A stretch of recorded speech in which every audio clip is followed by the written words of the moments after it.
வணக்கம் நண்பர்களே, சகோதரிகளே, இல்லத்தரசிகளே. பேசும் தமிழ் என்ற இந்த புதிய சேனலுக்கு உங்களை அன்புடன் வரவேற்கிறோம். இது ஒரு புதிய சினிமா திரைப்பட கதை. இதுல விசேஷம் என்னென்னக்கா, உங்களுக்கு பிடிச்ச ஹீரோயினை கற்பனையாக வைத்து இந்த கதையை கேட்டு ரசிக்கலாம். இதுல பாட்டி கேரக்டர் முக்கியமான கேரக்டரா வருது.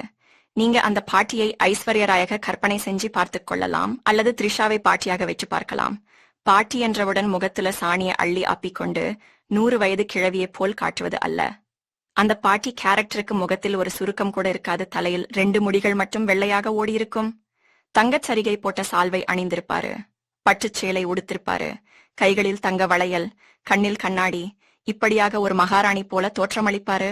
சப்போஸ் நீங்கள் தளபதி விஜயை ஹீரோவாக நினைச்சுக்கிட்டு இந்த கதையை படிக்கும் பொழுது, தளபதி விஜய்க்கு ஐஸ்வர்யா ராய் பாட்டியாக தோன்றி தூள் கிளப்பும் நெளிவு சுழிவு என்று விளம்பரம் கொடுக்கும் பொழுது ரசிகர்களுக்கு எவ்வளவு ஆர்வம் தோன்றும். அதே போல நீங்கள் விஷாலை ஹீரோவாக நினைத்துக் கொண்டால், விஷாலுக்கு த்ரிஷா பாட்டியாக தோன்றி தூள் கிளப்பும் நெளிவு சுழிவு இன்று விளம்பரம் கொடுக்கும் போது ரசிகர்களுக்கு எவ்வளவு ஆர்வம் தோன்றும். ஆம், இந்த படத்தின் பெயர் நெளிவு சுழிவுதான். அத்தனை டர்னிங் பாயிண்டுகள் கதையில் வரும். பிளாஷ்பேக் காட்சிகளில் அவர் இளமையாகத்தான் தோன்றுவார். பாடல் காட்சிகள் இருக்கிறது, சண்டை காட்சிகள் இருக்கிறது, பைக் சேசிங் காட்சிகள், அட்வென்ச்சர் காட்சிகள் மற்றும் துப்பறியும் காட்சிகள். இதையெல்லாம் மிகவும் சுவாரஸ்யமாக கதாசிரியர் சொல்லியிருக்கிறார். நீங்கள் உங்களுக்கு பிடித்த ஹீரோயின் பாட்டி கேரக்டர்களின் பெயரை கமெண்டில் எழுதலாம். இந்த கதையை எழுதிய கலாசிரியர் பல வெற்றி படங்களை கொடுத்திருக்கிறாரு. ஆனா இதுல அவர் பெயரை சொல்ல விரும்பல, புனை பெயர் தான் கொடுத்திருக்கோம். அதாவது இது நெளிவு சுழிவுங்கிற ஒரு சினிமா கதை சுருக்கம் தான். இது சென்னையில ராஜ மகேஸ்வரி ஹாஸ்பிடல்ங்கிற ஒரு ஆஸ்பத்திரியில சீஃப் டாக்டர் ராஜாங்கிறவரு ஒரு புது மருந்து ஒண்ணு கண்டுபிடிக்கிறாரு. அதாவது குழந்தை பிறக்கும் போது அதுக்கு உள்ள ஒரு டெலோமியர்ங்கிற ஒரு ஹார்மோன் குண்டு வடிவத்தில பெருசா இருக்கும். வயசாக ஆக அது சுருங்கி கொண்டே கடைசியில பூரா சுருங்கி போன உடனே மனுஷனுக்கு இறப்பு ஏற்பட்டு விடுகிறது. இந்த டெலோமேக்சிலின் அப்படிங்கிற மருந்தானது இன்ஜெக்ஷன் மூலமாக ஒரு தடவை செலுத்தியவுடன் ஒரு 5 நிமிஷத்திற்கு அந்த டெலோமியர் ஹார்மோனை விரிவடைய செய்கிறது. அதாவது சாகும் தருவாயில் கிடக்கக்கூடிய ஒரு மனுஷனுக்கு இந்த இன்ஜெக்ஷன் போட்டா அவர் ஒரு 5 நிமிஷத்துக்கு எழுந்து உட்கார்ந்து பேச ஆரம்பிச்சிருவாரு. அவர்கிட்ட கையெழுத்து வாங்குவது, ரகசியங்கள் கேட்டு தெரிஞ்சுக்கிறது போன்ற விஷயங்கள் எல்லாம் செஞ்சுக்கலாம். அதே போல கோமால உள்ளவங்களையும் இந்த இன்ஜெக்ஷன் போட்ட உடனே அவங்க கோமாவில் இருந்து வெளியே வந்துருவாங்க. ஆனா அந்த 5 நிமிஷத்துக்குள்ள அவரு திரும்பவும் கோமாவுக்கு போயிருவாரு. அதனால திறமையான டாக்டர் எல்லாம் திரும்பவும் அவரை கோமாக்கு போக விடாம அவருக்கு மருந்துகள் எல்லாம் கொடுத்து அவரை காப்பாத்திரலாம். என்னோட இந்த டெலோபாக்சிலின் கண்டுபிடிப்புக்கு ரொம்ப உதவி செஞ்ச இந்த ராஜமகேஸ்வரி ஹாஸ்பிடல் பவுண்டர் மேடம், ராஜமகேஸ்வரிக்கு தான் எல்லா பெருமையும் போய் சேரும். அதனால இந்த பொன்னாடைய அவங்களுக்கு அணிவிக்கிறேன் அப்படின்னு சொல்லிட்டு ராஜா மகேஸ்வரிக்கு பொன்னாட போர்த்துறாரு. அவங்கதான் இந்த படத்தினுடைய மெயின் ஹீரோயின், அதாவது ஹீரோவுடைய பாட்டி. இந்த இடத்துல கட் பண்ணி ராஜமகேஸ்வரி குளோசப்ல காட்டி ஸ்டில் போட்டு டைட்டில் ஆரம்பம் ஆகிறது. அந்த டைட்டில் காட்சி சென்னை மும்பை ஹைவே ரோட்ல ட்ரக் ஓட்டிக்கொண்டு போற ஹீரோவை காமிச்சு அந்த டைட்டில் தொடருது.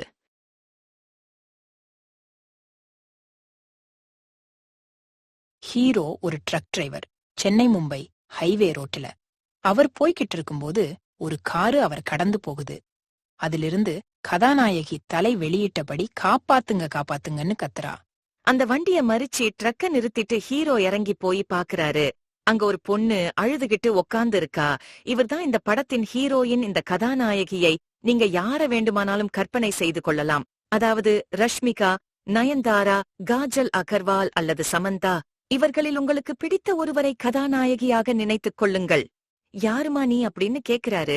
அப்போ ஒருத்தன் காரில் இருந்து இறங்கி வந்து, அவ என் மாமா பொண்ணுதான், என்ன கல்யாணம் முடிக்க மாட்டேன்னு சொல்லிட்டு வீட்டை விட்டு ஓடி போயிட்டா, அதனால புடிச்சிட்டு போய் எங்க மாமா கிட்ட ஒப்படைக்க போறேன் அப்படின்னு அவன் சொன்ன உடனே கதாநாயகி சொல்ல ஆரம்பிக்கிறா.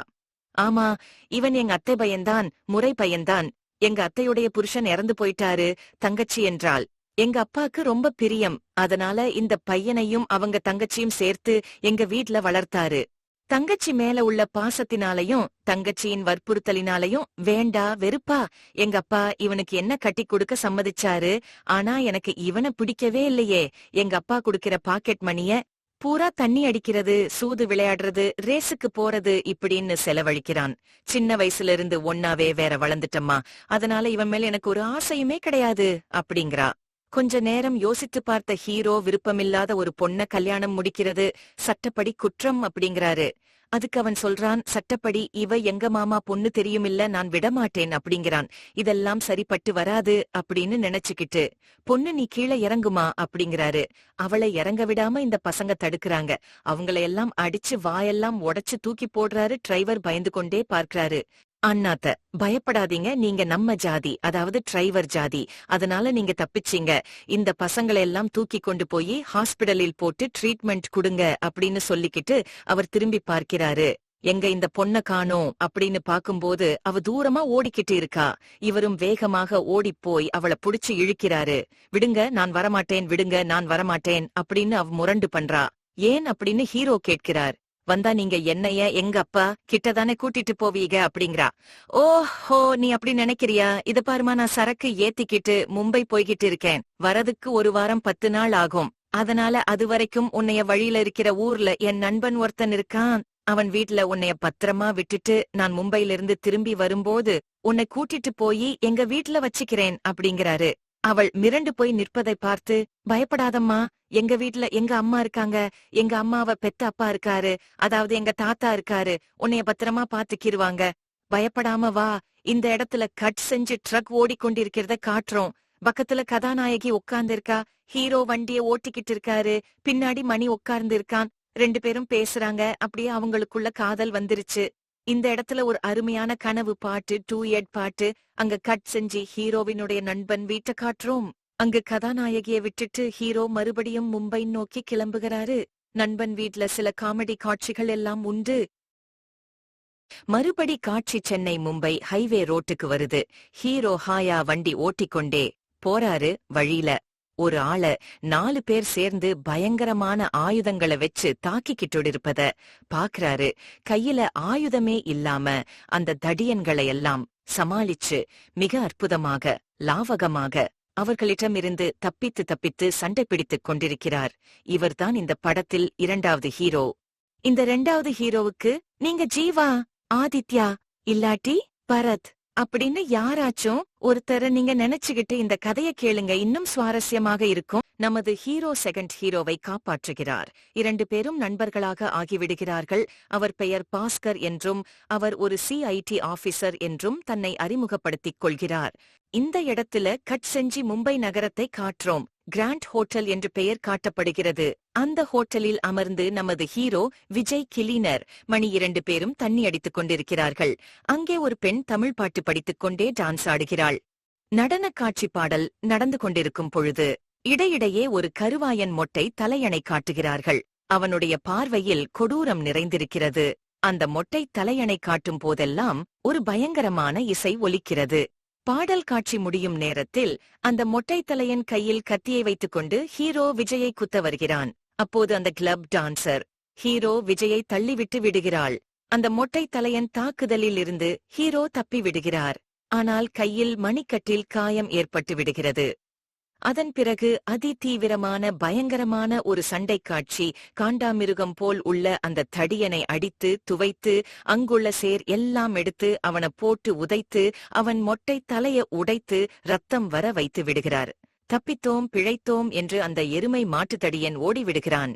ஹீரோ விஜய் கையில் ரத்தம் முழுது கொண்டிருப்பதை பார்த்த அந்த டான்சர் தன் இடுப்பில் ரிப்பன் போல் கட்டியிருந்த ஒரு துணியை உருவி ஹீரோ விஜயின் கையில் கட்டுகிறாள். இந்த டான்சர் பெண்தான் படத்தின் செகண்ட் ஹீரோயின். இவரை நீங்கள் கவர்ச்சியாக நடனமாடக்கூடிய ஏதாவது ஒரு ஹீரோயினை கற்பனை செய்து கொள்ளலாம். மணிக்கட்டில் காயத்துக்கு துணிய கட்டிக்கிட்டு இருக்கிற அந்த பெண்ணை பார்த்து ஹீரோ கேக்குறாரு, எம்மா, காயத்துக்கு துணி கட்டுறியா இல்ல ராக்கி கட்டுறியா? இதை கேட்டதுதான் தாமதம். உடனே அந்த டான்சர் கண்ணிலிருந்து கண்ணீர் போல பொலவென்று கொட்டுது. இதை பார்த்ததும் இது என்னடா வம்பா போச்சு அப்படின்னு ஹீரோ நினைச்சுக்கிட்டு, ஏன்மா அழுவுற அப்படின்னு கேக்குறாரு. அதுக்கு அந்த பொண்ணு தேம்பி அழுதுகிட்டே சொல்றா, சார், என் பேரு லதா, நான் ஒரு அனாதை, எனக்கு அண்ணன் தம்பி யாருமே கிடையாது, அதனால நீங்க சொன்னதை கேட்கவும் என்னால தாங்க முடியல அப்படிங்கிறா. சரி சரி அப்படின்னு சொல்லிக்கிட்டு ஹீரோ அவ கண்ணீரை தொடச்சு விடுறாரு. அப்ப அவ கேக்குறா, சார் நான் உங்கள் அண்ணா கூப்பிடலாமாங்கிறா. ஓகே தாராளமா கூப்பிட்டுக்கோ அப்படிங்கிறாரு. அண்ணா, நானும் பாஸ்கரும் ஒரே அனாதை பள்ளியில்தான் படிச்சு வளர்ந்தோம். பாஸ்கருக்கு போலீஸில் வேலை கிடைச்சிருச்சு. நான் நடனம், டான்ஸு இதுல பிரியமாக இருந்ததால் நான் இந்த தொழிலை பிடித்துக் கொண்டேன். நானும் பாஸ்கரும் லவ்வர்ஸ். கூடிய சீக்கிரம் கல்யாணம் முடிச்சுக்கிறப்பறோம் என்று லதா சொல்றா. மேலும் இங்கே நடக்கிற ஆக்டிவிட்டீஸ்களை பாஸ்கருக்கு இன்ஃபார்ம் பண்ணுவேன். அதாவது நான் ஒரு போலீஸ் இன்ஃபார்மரா தான் இங்கே இருக்கேன் என்று லதா சொல்லி முடிக்கிறாள். இங்கே கட் செஞ்சு சென்னையில் ஹீரோ விஜய் உடைய வீட்டை காட்டுறோம். மும்பை கிளப்ல கட் செஞ்சு இங்க சென்னையில ஹீரோயுடைய வீட்டை காட்டுறோம். அம்மா அம்மான்னு கூப்பிட்டுக்கிட்டு ஹீரோ உள்ள வர்றாரு. ராசா வந்துட்டியான்னு கேட்டுக்கிட்டு உள்ள இருந்து ஹீரோவின் அம்மா வர்றாங்க. ஹீரோ அம்மாவை கட்டிக்கொள்கிறாரு. அப்போது ஹீரோவின் கையில் கட்டு போட்டு இருப்பதை பார்த்த அம்மா கேட்கிறாரு, என்னடா இது கையில கட்டு அப்படின்னு. அதுக்கு ஹீரோ சமாளிக்கிறாரு, ஒண்ணுமில்லம்மா, இது மணிக்கட்டு. இது மணிக்கட்டுன்னு எனக்கு தெரியுது. அந்த மணிக்கட்டில என்ன கட்டுன்னு அம்மா மிரட்டுற தோரணையில கேக்குறாங்க. சரின்னு ஹீரோ சொல்ல ஆரம்பிக்கிறாரு. அம்மா, நான் மும்பைக்கு போய்கிட்டு இருக்கிற வழியில ஒரு பொண்ண சில பேரு கடத்திக்கிட்டு போனாங்க. அவங்கள புடிச்சு அடிச்சு அந்த பொண்ண காப்பாத்தி விட்டுட்டு வரும்போது எனக்கு இந்த கையில அடிபட்டுச்சு. சரி, யாரு அந்த பொண்ணு, அவ என்ன செஞ்ச அப்படின்னு கேக்குறாங்க. அம்மா, நமக்கு எதுக்குமா வம்புன்னு சொல்லி அப்படியே ரோட்ல விட்டுட்டு வந்துட்டேன் அப்படிங்கிறாரு. ஏண்டா, நான் உன்னை அப்படியா வளர்த்து இருக்கேன், ரத்தத்தை சிந்தி காப்பாத்துன. சரி, அவளை அப்படியே ஏன் விட்டுட்டு வந்த? அப்போது உள்ளே இருந்து ஒரு குரல் கேட்கிறது. அந்த பொண்ணு நான் தான். அம்மா திரும்பி பார்க்கிறார்கள். அங்கே சோபாவில் கதாநாயகி மிடுக்காக கெத்தாக அமர்ந்திருக்கிறாள். அம்மாவும் பிள்ளையும் இங்கே பேசிக் கொண்டிருக்கும் பொழுது அவள் நைஸாக உள்ளே வந்து சோபாவில் அமர்ந்து கொண்டிருக்கிறாள். கதாநாயகியை பார்த்த அம்மாவின் கண்கள் இமைக்க மறுக்கிறது. அப்படியே பார்த்துக் கொண்டே நிற்கிறார்கள். அம்மா அம்மா என்று ஹீரோ அவரை பிடித்து உலுக்கிய பிறகு அவர் பேச ஆரம்பிக்கிறாரு.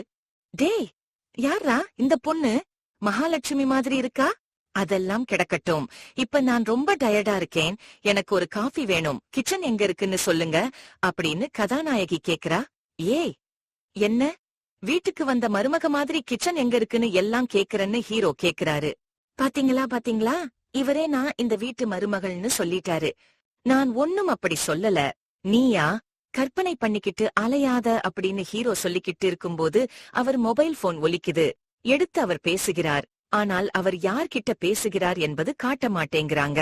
இங்க கட் செஞ்சு ஹீரோ பைக்ல போய்கிட்டு இருக்கிறத காட்டுறோம். அவர் போய் நிக்கிற இடம் போலீஸ் கமிஷனர் ஆபீஸு.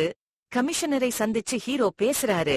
ஆனா அவங்க என்ன பேசுறாருங்கிறது திரையில காட்ட மாட்டோம். பின்னணி இசை மட்டும்தான் ஒலித்துக் கொண்டிருக்கும். இங்க கட் செஞ்சு ஹீரோட வீட்டுக்கு வர்றோம். இங்க ஹீரோவின் அம்மாவும் கதாநாயகியும் பேசிக் கொண்டிருப்பதை காட்டுறோம். கதாநாயகி தன்னை பற்றிய விவரங்களை சொல்லிக்கிட்டு இருக்கா. அவள் ஒரு ஏலக்காய் எக்ஸ்போர்ட் செய்யும் கம்பெனி ஓனரின் மகள் என்றும் அவர்கள் ஏலக்காய் பர்சேஸ் செய்வது ராஜா மகேஸ்வரி ஏலக்காய் எஸ்டேட்டில் இருந்துதான் என்பதையும் சொல்கிறாள். இதை கேட்டதும் ஹீரோவின் அம்மா ஆச்சரியத்துடன் கதாநாயகியை பார்க்கிறாள். அதே போல தன்னை பற்றிய விவரங்களையும் ஹீரோவின் அம்மா சொல்ல ஆரம்பிக்கிறாரு.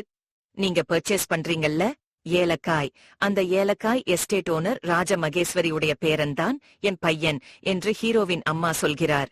இதை கேட்டவுடன் கதாநாயகி மிகவும் ஆச்சரியமடைகிறாள். பிறகு ஏன் நீங்க இங்க இருக்கீங்க? அவர் ஏன் ட்ரக் ஓட்டிக்கிட்டு கஷ்டப்படுறாரு?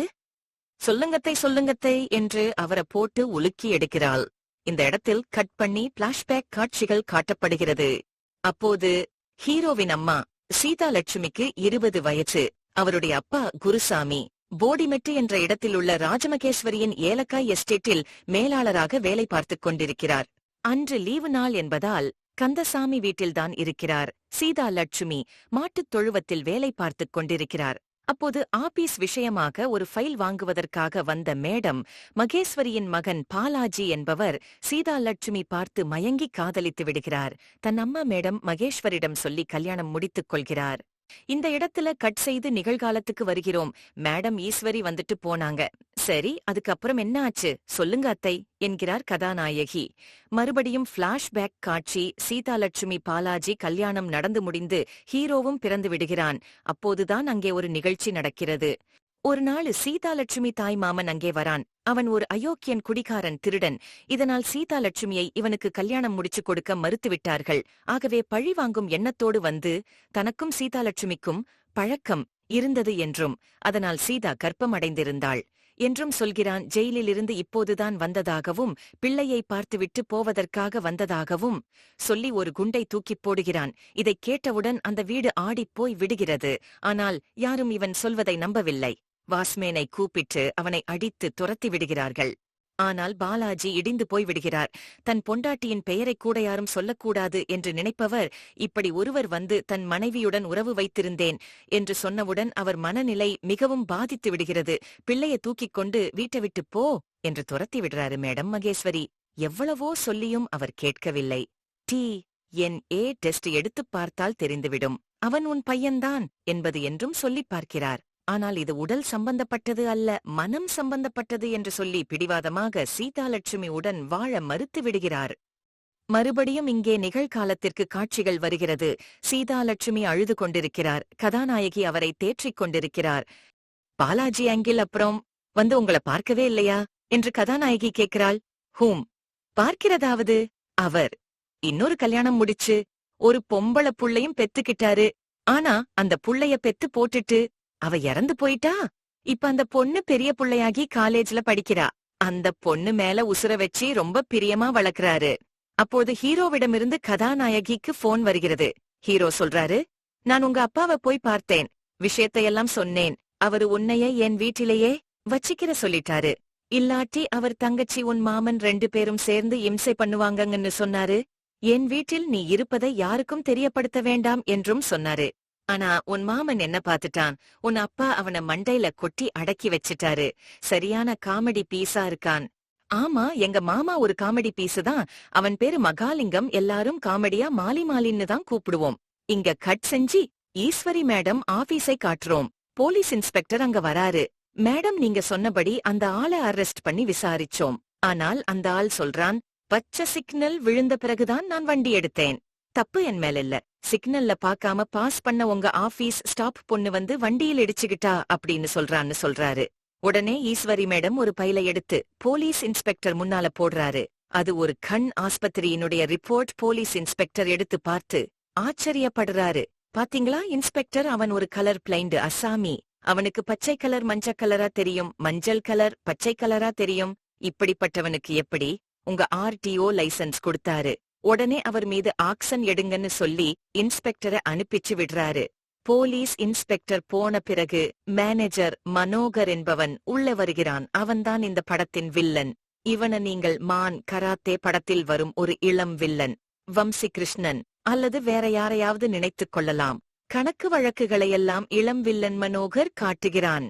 2 டன் ஏலக்காய் விளைஞ்சிருக்கு, நீங்க 1 டன்னுக்குத்தான் கணக்கு காட்டுறீங்க அப்படிங்கிறாரு. மேடம், ஏலக்காய் பச்சையா இருக்கும்போது அது எடை அதிகமாகத்தான் இருக்கும். அத காய வைத்து ப்ராசஸ் செய்த பிறகு எடை குறையத்தானே செய்யும். இது உங்களுக்கும் தெரியதானே செய்யும் என்கிறான். ஆனாலும் மேடம் ஈஸ்வரி அவனை நம்பவில்லை. அவனை அனுப்பிவிட்டு 2 வருட கணக்குகளையும் எடுத்து கம்ப்யூட்டர்ல செக் பண்றாரு. அப்போது அவன் செய்திருக்கும் பிராடுகள் தெரிய வருது. உடனே அவனை வேலையிலிருந்து தூக்கி விடுறாரு. இங்க கட் செஞ்சி ஒரு போலீஸ் ஸ்டேஷனை காட்டுறோம். மண்டையில அடிபட்டு இரத்தம் சொட்ட சொட்ட இருக்கும் ஒருவனை சில காலேஜ் பெண்கள் கூட்டிக்கிட்டு வராங்க. அதுல ஒரு பொண்ணு சப் இன்ஸ்பெக்டர் இடம் கம்ப்ளைண்ட் பண்றா. அதாவது தன்னுடைய சிநேகிதியை சில பெரிய இடத்து பசங்கள் கலாட்டா பண்ணியதாகவும் அதை தட்டி கேட்பதற்காக தன் அண்ணனை அவள் கூட்டிக் கொண்டு வந்ததாகவும் அந்த பெரிய இடத்து பசங்கள் இவனை அடித்து மண்டையை உடைத்து விட்டதாகவும் கம்ப்ளைண்ட் கொடுக்கிறா. அப்புறம் அந்த அடிபட்டவனை ஆஸ்பத்திரிக்கு அனுப்பிடுறாயன்மா. அடிபட்டவனை கூப்பிட்டுட்டு வந்த காமிச்ச உடனே அவனை அனுப்பிட்டே, நாங்க வாக்குமூலம் கூட வாங்கல, யாருமா நீ அப்படின்னு சப் இன்ஸ்பெக்டர் கேக்குறாரு. சார், நானு ஏலக்காய் எஸ்டேட் ஓனர் ராஜமகேஸ்வரியினுடைய பேத்தி. நான் நினைச்சிருந்தா அடிபட்டவன இங்க கூட்டிட்டு வராமலே ஆஸ்பத்திரிக்கு அனுப்பி இருக்க முடியும். அந்த ஆஸ்பத்திரியும் எங்க பாட்டி ஆஸ்பத்திரி தான். அங்க யாரும் எதுவும் போலீஸ் கம்ப்ளைண்ட் கொடுத்தியான்னு கேட்க மாட்டாங்க. சட்டத்தை மதிச்சு நடக்கணும்னு சொல்லி எங்க பாட்டி எனக்கு சொல்லிக் கொடுத்திருக்கிறாங்க. அதனால்தான் போலீஸ்ல முதல்ல கம்ப்ளைண்ட் கொடுத்துட்டு அவனை அனுப்பினேன். வாக்குமூலம் வாங்குற வரைக்கும் அவனை இங்கே வச்சிருக்க முடியாது. ஹாஸ்பிடல் வந்துதான் நீங்க வாக்குமூலம் வாங்கிக்கிறனும் என்று அவள் சொன்னவுடன் சப் இன்ஸ்பெக்டர் எழுந்து நின்று விடுகிறார். அம்மா, நீங்க ஈஸ்வரி மேடத்தினுடைய பேத்தின்னு தெரியாம போச்சுங்கிறாரு. இதையெல்லாம் அங்கே ஒரு அறையில் இருந்து ஒரு ஆபீசர் கேட்டுக்கொண்டிருக்கிறாரு. அவர் முகத்தை காட்டுற பொழுது அவர்தான் ஹீரோ என்பது தெரிய வருகிறது. ஹீரோவின் முகத்தை க்ளோஸ் அப்பில் காண்பித்து ஒரு பிளாஷ்பேக் காட்டுகிறார்கள். அன்று முதலாக கதாநாயகியை கூட்டிக் கொண்டு தன் அம்மாவிடம் வந்தபோது அவருக்கு ஒரு போன் கால் வந்தது. அவர் யாரிடம் பேசுகிறார் என்பதை அப்பொழுது காட்டவில்லை. அவர் பைக்கில் சென்று கமிஷனர் ஆபீஸ் சென்று கமிஷனரிடம் பேசினார். அதுவும் என்னவென்று காட்டவில்லை. இப்போதுதான் அது காட்டப்படுகிறது. கமிஷனர் சொல்கிறார், நீங்கள் பாஸ்கர் என்கிற சிஐடி ஆபீசரை காப்பாத்தியிருக்கீங்க. அதனால அவர் உங்களுக்கு சிபாரிசு செஞ்சிருக்காரு. நீங்க படிச்ச சர்டிபிகேட் மட்டும் என்கிட்ட வந்து குடுங்க. உங்களுக்கு ஆல்ரெடி நாங்க அப்பாயின்மெண்ட் போட்டுட்டோம். நாளையிலிருந்து உங்களுக்கு சிஐடி ஆபீசருக்கான பயிற்சி தொடங்குது. நீங்க போலீஸ் சிஐடி ஆபீசர் அப்படிங்கறது உங்க குடும்பத்துல உள்ள யாருக்குமே தெரியக்கூடாது அப்படின்னு சொல்லிடுறாரு. இப்ப அங்க கட் செஞ்சு பிளாஷ்பேக் முடிஞ்சு மறுபடியும் போலீஸ் ஸ்டேஷன் காட்டுறோம். ஹீரோவுக்கு அந்த பெண்ணு தங்கச்சி அப்படிங்கிறது தெரிஞ்சு போகிறது. அவள் அப்படியே பாட்டியின் நேர்மை குறையாமல் அதே கம்பீரத்தோடு பேசுவது எல்லாம் அவருக்கு மிகவும் பெருமையாக இருக்கிறது. அந்த பெண்ணை தன் அறைக்குள் அழைத்து பேசுகிறாரு. ஆனால் அவர்தான் அண்ணன் என்பதை அவர் சொல்லவில்லை. அங்க கட் செஞ்சு ஹீரோ வீட்டை காட்டுறோம். ஹீரோயுடைய அம்மாவும் கதாநாயகியும் அவங்களுடைய கதைகளை சொல்லிக் கொண்டு பேசிக் கொண்டிருந்தார்கள் அல்லவா? அந்த இடத்துக்கு வர்றோம். அப்போ அங்க மேடம் ஈஸ்வரி வர்றாங்க. எங்க என் பேரன் என்று கேக்குறாங்க. அங்க புதுசா ஒரு பொண்ணு இருப்பதை, அதாவது கதாநாயகியை பார்த்து, யார் இந்த பொண்ணு அப்படின்னு கேக்குறாங்க. இந்த பொண்ண உங்க பேரன் தான் கூட்டிட்டு வந்தான்னு ஹீரோயின் அம்மா சீதாலட்சுமி சொல்றாங்க. கதாநாயகி தன்னுடைய கதையை சொல்லுகிறாள். ஓ, ரேஷ்மா, ஏலக்காய் எக்ஸ்போர்ட் கம்பெனி ஓனர் உடைய மகளா?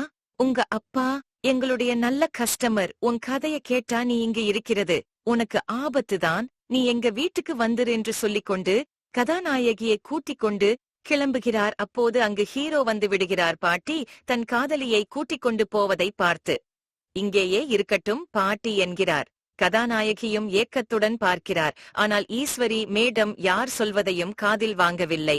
கதாநாயகியை வண்டியில் கூட்டிக் கொண்டு செல்கிறார். இங்கே ஒரு கனவு பாட்டு போடப்படுகிறது. மேடம் ஈஸ்வரி வீடு வந்து விடுகிறது. அங்கே தன் பேத்தியை கதாநாயகிக்கு ஈஸ்வரி மேடம் அறிமுகப்படுத்தி வைக்கிறார். 2 பிள்ளைகளும் சந்தோஷமாக சிநேகிதிகளாக மாறிவிடுகிறார்கள்.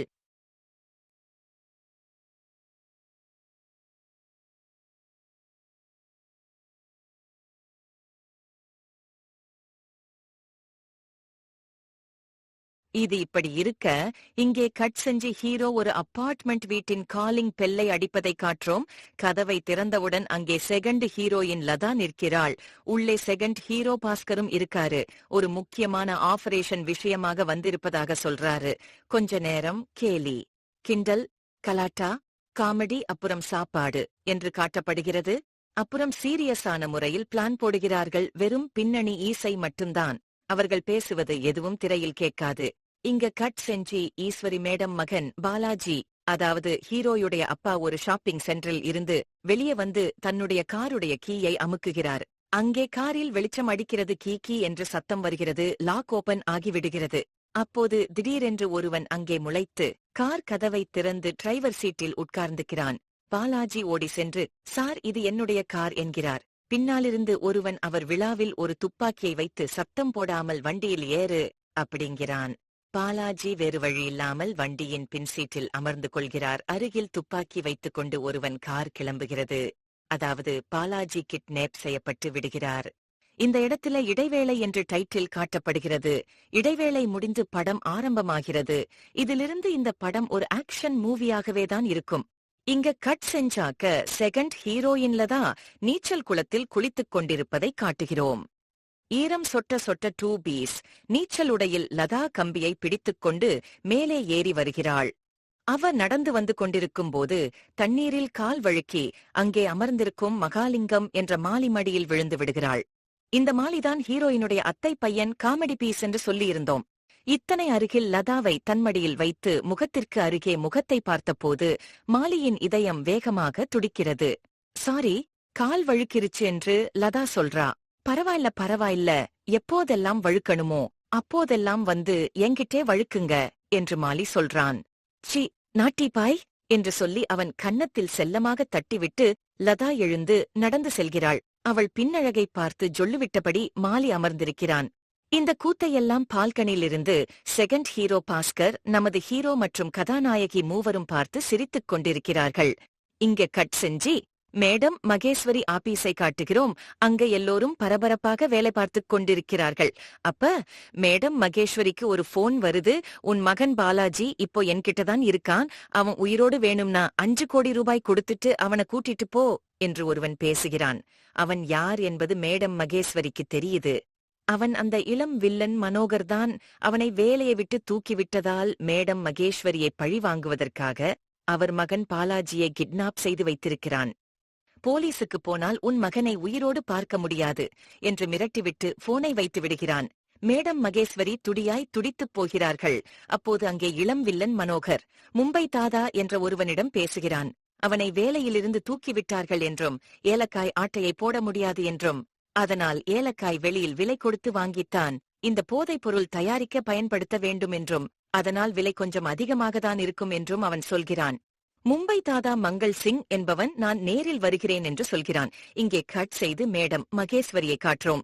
இரவு நேரம் மேடம் மகேஸ்வரி தன்னை ஒரு இளம் பெண்ணைப் போல அலங்கரித்துக் கொண்டிருக்கிறார். தலைமுடியெல்லாம் விரித்து போட்டு கண் இமையில் மஸ்காரா எல்லாம் ஒட்டி வைத்து இளம்பெண்ணைப் போல உடையெல்லாம் உடுத்திக்கொண்டு தன் பைக்கை எடுத்துக்கொண்டு வெளியே கிளம்புகிறார். போலீசில் சொல்ல முடியாது என்பதால் தானேதான் தன் மகன் பாலாவை கண்டுபிடித்தாக வேண்டும் என்ற நிலையில் மேடம் மகேஸ்வரி பைக்கில் பறந்து கொண்டிருக்கிறார். அவர் போய் சேருமிடம் ஒரு நைட் கிளப். அங்கே பணக்கார வீட்டு ஆண் பெண் பசங்கள் ஆடிக்கொண்டு பாடிக்கொண்டிருக்கிறார்கள். மகேஸ்வரி மேடம் படு ஸ்டைலாக உள்ளே நுழைகிறார். கண்ணாடியை தலைமேல் தூக்கி வைத்திருக்கிறார். அவர் ஒரு 30 வயது பெண் போல்தான் தோற்றமளிக்கிறார். அப்போது அங்கே ஒருவன் அவரை நெருங்கி வர்றான்.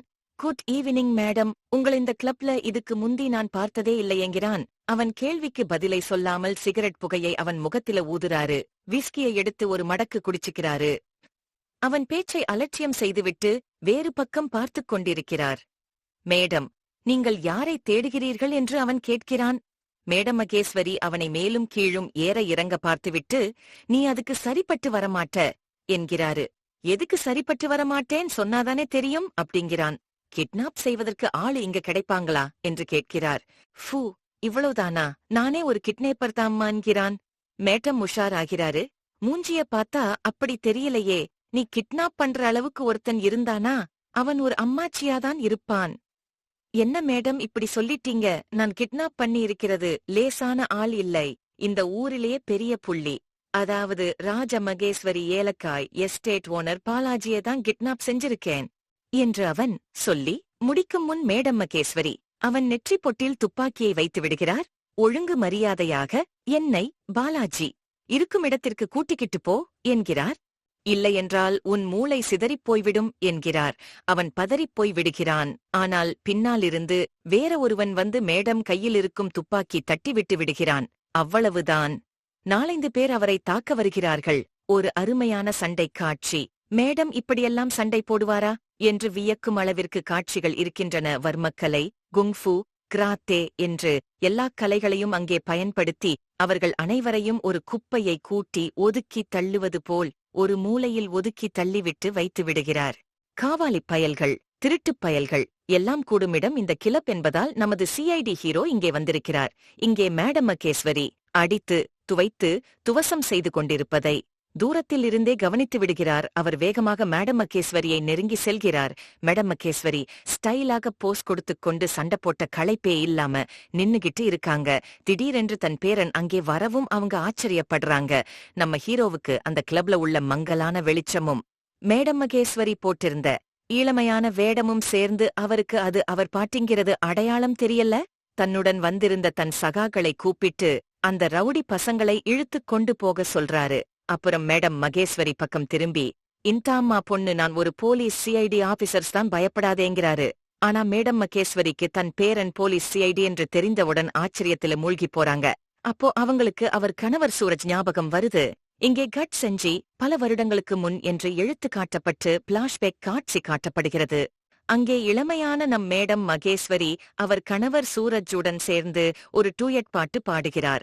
2 வயது குழந்தையாக அவர்கள் மகன் பாலாஜியும் இருக்கிறான். இப்போது கிட்னேப் செய்யப்பட்டிருக்கிறார் அல்லவா ஹீரோயின் அப்பா பாலாஜி. அவர்தான் இந்த குழந்தை. பாடல் காட்சி முடிந்து கட் செய்து எலக்காய் எஸ்டேட் ஓனர்ஸ் அசோசியேஷன் என்ற போர்டு காட்டப்படுகிறது. மேடம் மகேஸ்வரியின் கணவர் சூரஜ் என்பவர்தான் அந்த அசோசியேஷனுக்கு president, madam Maheswari vice president. இங்கேதான் மெயின் வில்லன்கள் 2 பேர்கள் காட்டப்படுகிறார்கள். மேடம் மகேஸ்வரியின் தொழில் விரோதிகள் இவர்கள் இருவரும் அப்பாவும் மகனும் தான்.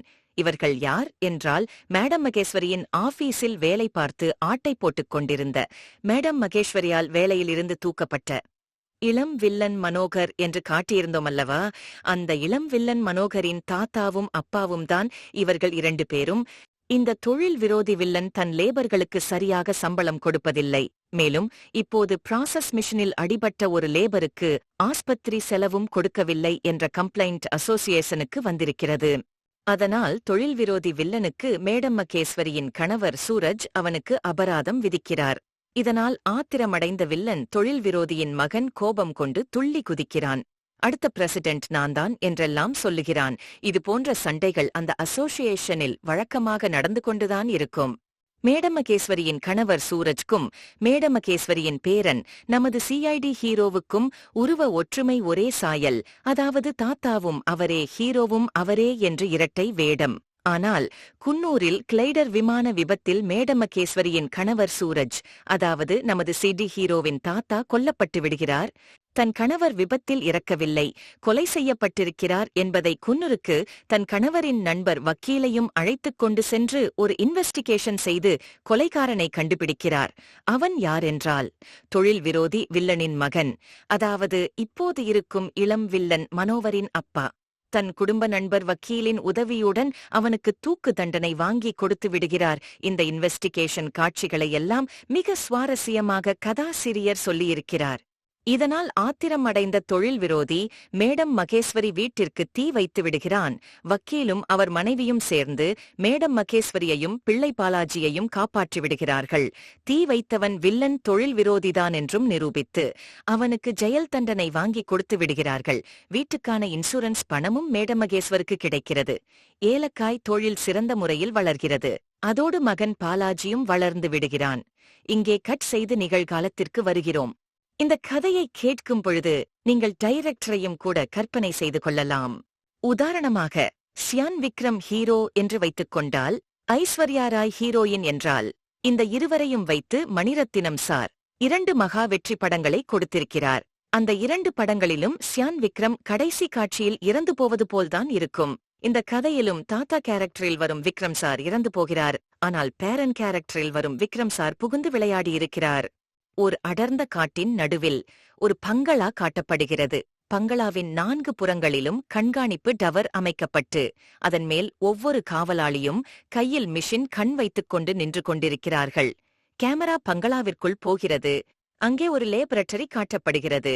அங்கு இளம் வில்லன் மனோகர் மும்பை தாதா மங்கள் சிங்கிற்கு தன் லேபரட்டரியை சுற்றிக் காட்டுகிறான்.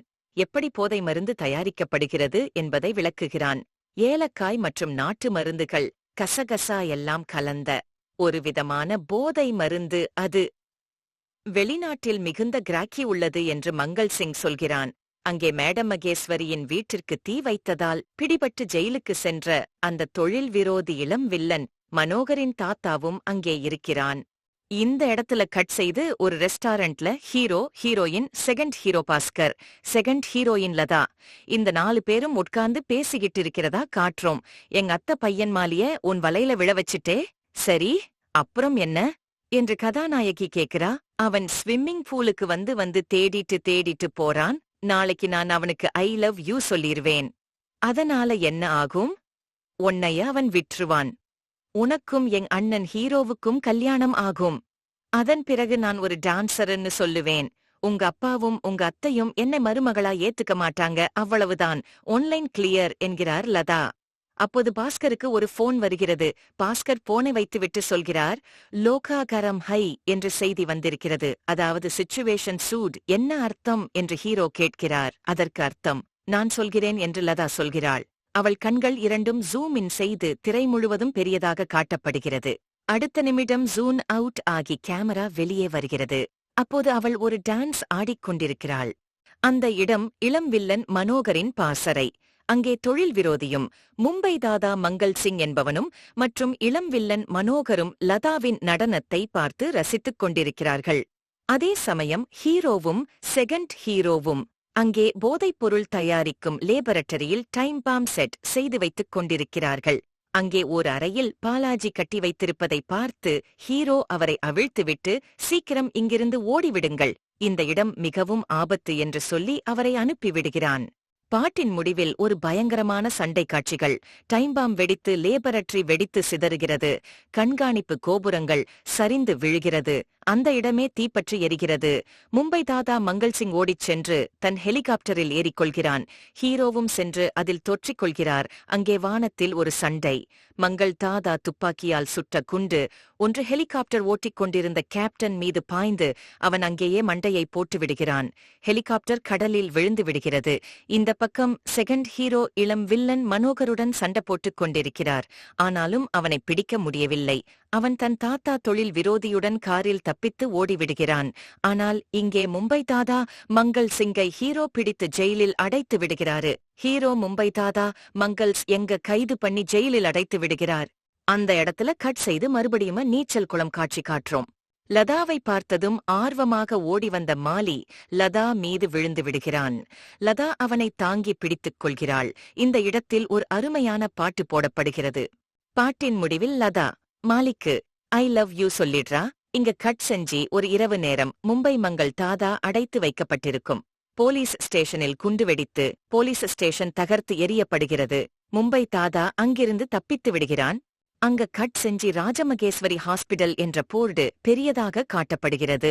ஹாஸ்பிடலின் உள்ளே நிறைய கேரக்டர்கள் காட்டப்படுகிறார்கள். மேடம் மகேஸ்வரி, அவர் மகன் பாலாஜி, நமது கதாநாயகி விஞ்ஞானி டாக்டர் ரவி மற்றும் நமது ஹீரோ தன் அம்மா சீதாலட்சுமியையும் அங்கே கூட்டி வந்திருக்கிறார். அங்கே எல்லோரும் அழுது கொண்டிருக்கிறார்கள். அந்த ஹாஸ்பிடல் ஃபவுண்டர் மகேஸ்வரி மேடமும் அழுது கொண்டிருப்பதை பார்த்து ஆபீஸ் ஸ்டாப்ஸ் டாக்டர்கள் அத்தனை பேரும் வேதனை அடைகிறார்கள். பாலாஜியின் மகள், அதாவது ஹீரோவின் தங்கைக்கு கேன்சர் வந்திருக்கிறது என்றும் கேன்சர் பல வகையாக இருக்கிறது, அதில இந்த கேன்சரை குணப்படுத்திவிடலாம் என்றும் விஞ்ஞானி டாக்டர் ரவி சொல்லுறாரு. எல்லோர் கண்களும் ஆர்வத்துடன் டாக்டரை நோக்குகின்றன. அப்போது டாக்டர் சொல்ல ஆரம்பிக்கிறாரு, கேன்சர் வந்த குழந்தைக்கு ஒரே தகப்பனுக்கு பிறந்த இன்னொரு குழந்தையின் எலும்பை ட்ரில் செய்து அதிலிருந்து மேரோ ஆஃப் த போன் என்று சொல்லப்படும் மஜ்ஜையை சிரஞ்சி மூலம் உறிஞ்சி எடுத்து கேன்சர் வந்த குழந்தைக்கு எலும்பை ட்ரில் செய்து அந்த மஜ்ஜையை செலுத்த வேண்டும். அளவு என்பது அந்த நோயின் தன்மையை பொறுத்தது. ஆனால் பாலாஜி சாருக்கு ஒரே ஒரு பெண் குழந்தை மட்டும்தானே இருக்கிறது. ஹா, அப்படியா என்று மகேஸ்வரி மேடம் சொல்லிக்கொண்டு டாக்டரிடம் போய் பலத்த குரலில் சொல்றாரு டாக்டர் ரவி, எனக்கு ஒரு பேரன் இருக்கிறான், இதோ இவன்தான் என்று ஹீரோவை இழுத்துக் கொண்டு போய் டாக்டர் முன்னால நிறுத்துறாரு. எல்லோர் கண்களும் ஆச்சரியத்தில் அகல விரிகிறது. அதற்கு ஹீரோ சொல்கிறான், டாக்டர் சார், என்னை அவர் மகன் இல்லை என்று என் அம்மாவையும் பச்சை குழந்தையாக இருந்த என்னையும் வீட்டை விட்டு துரத்தியவர் இந்த மனிதர். இப்போது மட்டும் நான் அவருக்கு எங்கிருந்து பிள்ளை என்று வந்தேன் என்கிறான் என்று வந்தேன். மேடம் மகேஸ்வரி நடந்த விஷயத்தை டாக்டர் ரவிக்கு விவரிக்கிறார். அதற்கு டாக்டர் ரவி சொல்கிறாரு, சென்சிட்டிவ் மைண்ட் டிஸார்டர் என்ற நோய் இவருக்கு இருக்கிறது. இதற்கு நம் ஹாஸ்பிடல் உள்ள சைக்ரியாரிஸ்ட் டாக்டரே குணப்படுத்திடுவாரு. ஏன் முதலிலேயே எனக்கு சொல்லவில்லை? எங்களுக்கு எப்படி தெரியும் இது நோய் என்று? அப்படின்னு மகேஸ்வரி மேடம் சொல்றாங்க. சரி, இதுக்கெல்லாம் இப்போது நேரமில்லை. இவருக்கு டெஸ்ட் எடுக்க வேண்டும். அந்த பிள்ளைக்கு இவர் ரத்தம் ஒத்துப் போகிறதா என்று தெரிய வேண்டும் என்று டாக்டர் ரவி சொல்றாரு. அப்ப நமது ஹீரோ சொல்றாரு, இந்த காரியத்துக்கு நானு சம்மதிக்கணும்னா இந்த ஆளு எங்க அம்மா கால்ல விழுந்து மன்னிப்பு கேட்கணும் அப்படிங்கிறாரு. டே, அவ உங்க அப்பாடா, ஆம்பளடா, அவன் எப்படிடா போய் ஒரு பொம்பள கால்ல விழுந்து மன்னிப்பு கேட்பான் அப்படின்னு மேடம் மகேஸ்வரி கேக்குறாங்க.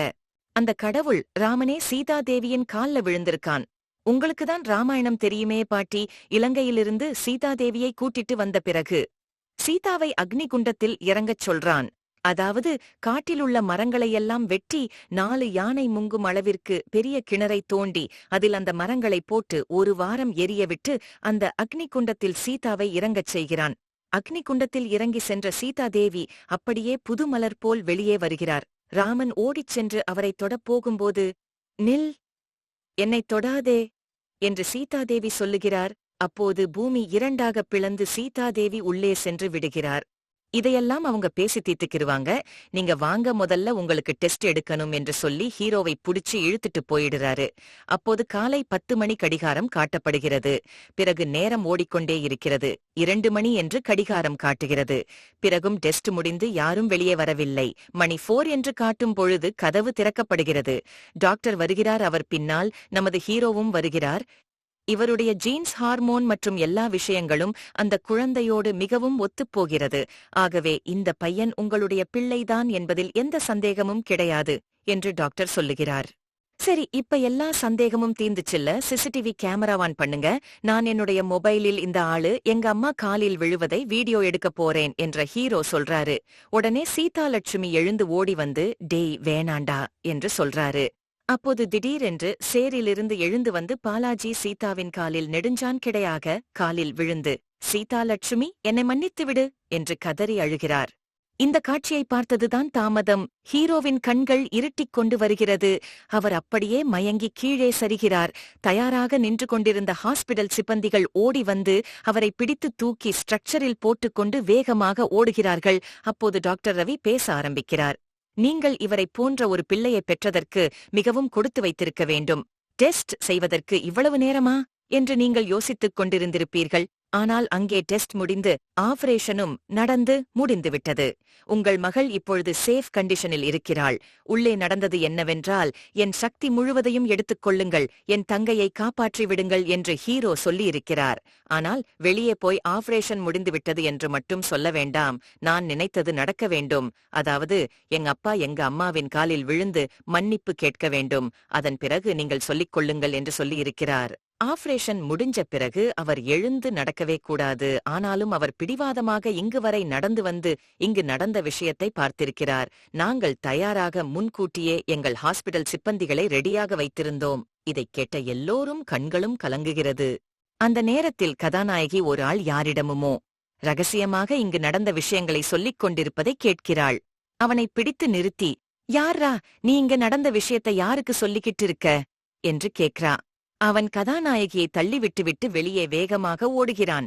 கதாநாயகி ஓடி சென்று மேடமகேஸ்வரிடம் சொல்றா. உடனே இருவரும் வெளியே வந்து பாக்குறாங்க.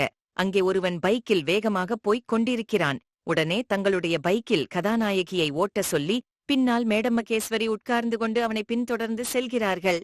அங்கே ஒரு கைவிடப்பட்ட கட்டிடத்தின் முன்னே வண்டியை நிறுத்திவிட்டு அவன் உள்ளே ஓடுகிறான். மேடமகேஸ்வரியும் கதாநாயகியும் அவனை பின்தொடர்ந்து உள்ளே போகிறார்கள். கைப்பிடி கட்டப்படாத அந்த படிக்கட்டுகளில் மேலே ஏறி 2 பேரும் செல்கிறார்கள். அங்கே அவர்களுக்கு ஒரு அதிர்ச்சி காத்திருந்தது. வில்லன் தொழில் விரோதியும் அவன் பேரன் இளம் வில்லன் மனோகரும் அங்கே இருக்கிறார்கள். வெல்கம், வந்துவிட்டாயா மகேஸ்வரி? நீ வருவாய் என்று எனக்கு தெரியும். நான் தான் உன்னை வரவழைக்க ஆளை அனுப்பியிருந்தேன். இந்நேரம் எங்கள் பார்ட்னர் மும்பை மங்கள் சிங் உன் பேரனை தூக்கியிருப்பான். இப்போது நீங்கள் எல்லோரும் சாகப் போகிறீர்கள் என்று தொழில் விரோதி சொல்கிறான். அங்கே தீப்பொறி பறக்கும் வாய்ச்சண்டை நடக்கிறது. அதன் பிறகு கைகலப்பு, ஒரு பயங்கரமான சண்டை. அந்த வில்லன் 2 பேர்களையும் மகேஸ்வரி மேடமும் கதாநாயகியும் சேர்ந்து கொன்றுவிடுகிறார்கள். அப்போது ஹாஸ்பிடலில் இருந்து டாக்டர் ரவி போன் செய்கிறார். சில முகமூடி அணிந்த நபர்கள் கையில் மிஷின் கண்ணுடன் வந்து நமது ஹீரோவை தூக்கிக் கொண்டு போய் விட்டார்கள் என்று சொல்கிறார்.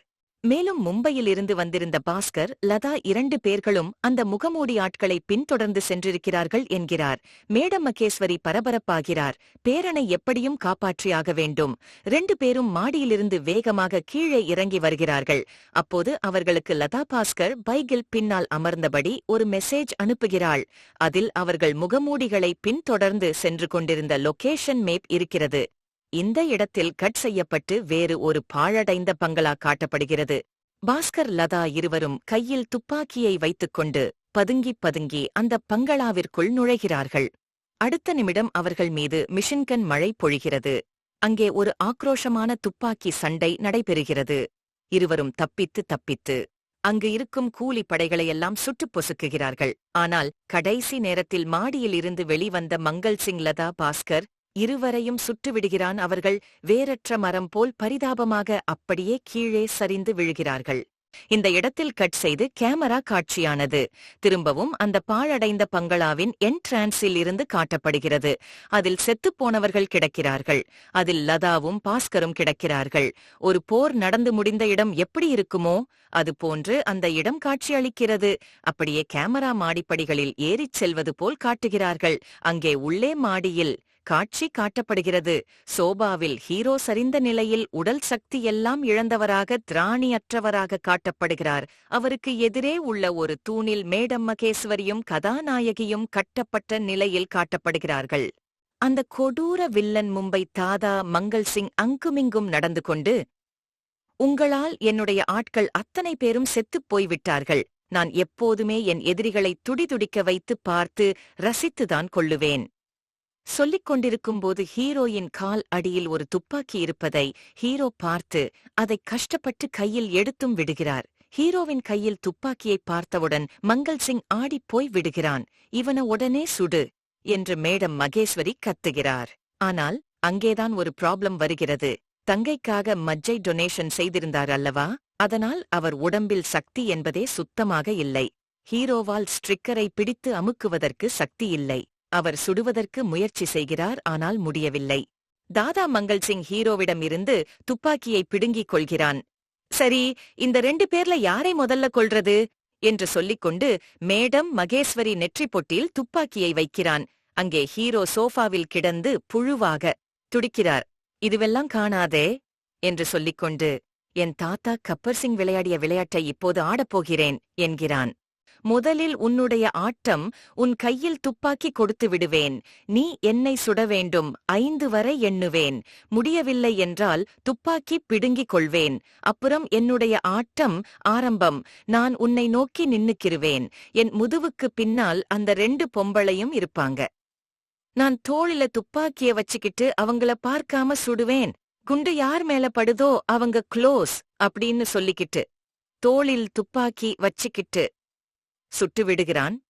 ஆனால் பின்னாலிருந்து எந்த சத்தமும் வரவில்லை. அப்படியே மெதுவாக திரும்பி பின்னால் பார்க்கிறான். குண்டு சுவற்றில் பட்டு தெரித்துப் போயிருக்குது.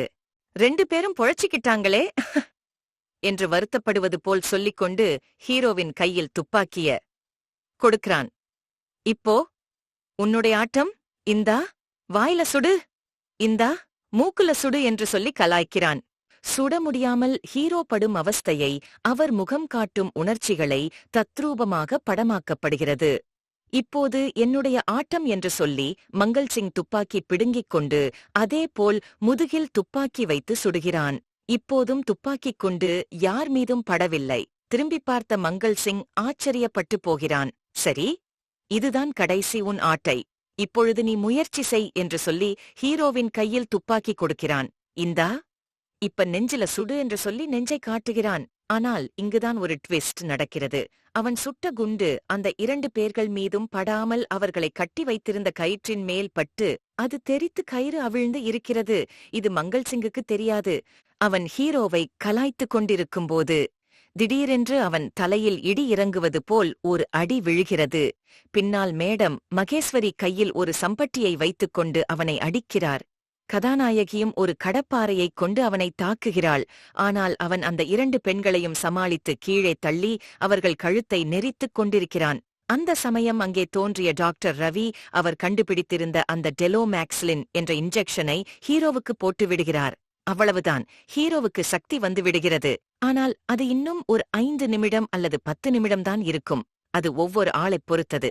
ஹீரோ வெறி கொண்டு அந்த மங்கள் சிங் தாதாவை தாக்கி அடித்து உதைத்து அவனை அங்கேயே கொன்றுவிடுகிறார். டாக்டர் ரவிக்கும் அந்த லொகேஷன் மேப்பை லதா அனுப்பி வைத்திருந்திருக்கிறாள். ஹாஸ்பிடல் சிப்பந்திகள் ஹீரோவை பத்திரமாக மாடியிலிருந்து கீழே கூட்டிக் கொண்டு வரும்போது கீழே லதா பாஸ்கர் இறந்து கிடப்பதை பார்த்து ஹீரோ கதறி அழுது துடிக்கிறார். இந்த இடத்தில் கட் செய்து 1 மாதத்திற்கு பின் என்று டைட்டில் காட்டப்பட்டு ஹாஸ்பிடல் காட்டுகிறோம். ஹீரோ குணமாகிட்டாரு, அவர் தங்கையும் குணமாகிட்டா. ஆனால் அவர் இன்னும் சோகம் கப்பிய முகத்துடனே காட்சி அளிக்கிறாரு. பாலாஜி, சித்தா லட்சுமி, மேடம் மகேஸ்வரி எல்லாம் இவரை பார்த்து பெருமிதம் அடைகிறார்கள். ஹீரோயினுக்கு கல்யாணம் முடிக்க டேட் குறிப்பது பற்றி பேச்சு எழுகிறது. அப்போது ஹீரோ சொல்கிறாரு, லதா பாஸ்கர், கல்யாணமும் எங்கள் கல்யாணமும் ஒரே நேரத்தில் நடக்க வேண்டும் என்று நாங்கள் திட்டமெல்லாம் போட்டுத்தான் வைத்திருந்தோம். இப்பொழுது நான் மட்டும் கல்யாணம் செய்வது எனக்கு எவ்வளவு சங்கடமாக இருக்கிறது தெரியுமா அப்படிங்கிறாரு. அப்பொழுது வாசல் பக்கம் இருந்து ஒரு குரல் வருகிறது, நானும் லதாவும் தான் கல்யாணம் செய்து கொள்ளப் போகிறோம் என்று. இந்த குரலை கேட்டவுடன் ஹீரோவின் ரத்தம் புத்துணர்ச்சி பெறுகிறது. எல்லோரும் வாசலை பார்க்கிறார்கள். அங்கே பாஸ்கர் வண்டியில் அமர்ந்திருக்க லதா அதை பிடித்து தள்ளிக்கொண்டு உள்ளே வருகிறாள். பாஸ்கருக்கு காலில் கட்டு, லதாவுக்கு தலையில் பிளாஸ்திரி என்றெல்லாம் போடப்பட்டிருக்கிறது. இந்த இடத்தில் எல்லோரும் ஆச்சரியத்தில் வாயை பிளந்து கொண்டிருக்கும் போது டாக்டர் ரவி பேச ஆரம்பிக்கிறார். அதாவது ஹீரோவை மங்கள்தாதாவின் பங்களாவிலிருந்து கூட்டிக் கொண்டு வருகையில் ஹீரோ பாஸ்கர் லதாவை பார்த்து அழுதார் அல்லவா? அந்த நேரத்தில் லதாவின் கை பாஸ்கரின் கை இரண்டும் ஒன்றாக பற்றியிருந்ததையும் அந்த கைகள் அசைவதையும் நான் கவனித்தேன். ஆஹா என்று நினைத்து அவர்கள் பல்ஸ் பிடித்து பார்த்தேன். அவர்களுக்கு உயிர் இருந்தது. உடனே என்னிடம் இருந்த டெலோமேக்ஸ்லின் இன்ஜெக்ஷனை அவர்களுக்கும் செலுத்தினேன். அவர்கள் எழுந்து உட்கார்ந்து விட்டார்கள். ஆனால் காயம்பட்ட வேதனையில் துடித்துக் கொண்டிருந்தார்கள். உடனடியாக அவர்களை ஆஸ்பத்திரிக்கு கொண்டு வந்தேன். அவர்கள் உடலிலிருந்து குண்டுகள் எல்லாம் அகற்றப்பட்டு அவர்களுக்கு ரகசியமாக சிகிச்சை அளித்துக் கொண்டே வந்தேன். நீங்கள் குணமான பிறகுதான் அவர்களும் குணமாகியிருக்கிறார்கள். அங்கே ஆனந்தக் கண்ணீர் ஆறாக ஓடியது. ஆனால் அங்கே இருந்த மாலி லதா பாஸ்கர் கல்யாணம் முடிக்கப் போகிறார்கள் என்று சொன்னதால் மயங்கி சாய்கிறான். ஆனால் ஒரு நர்ஸ் அவனை தாங்கிப் பிடித்துக் கொள்கிறாள். அந்த நர்ஸ் மீது மாலிக்கு காதல் வந்து விடுகிறது.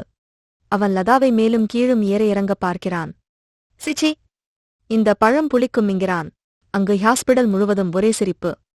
மகிழ்ச்சி வெள்ளம் கரை புரண்டு ஓடுகிறது. சுபம்,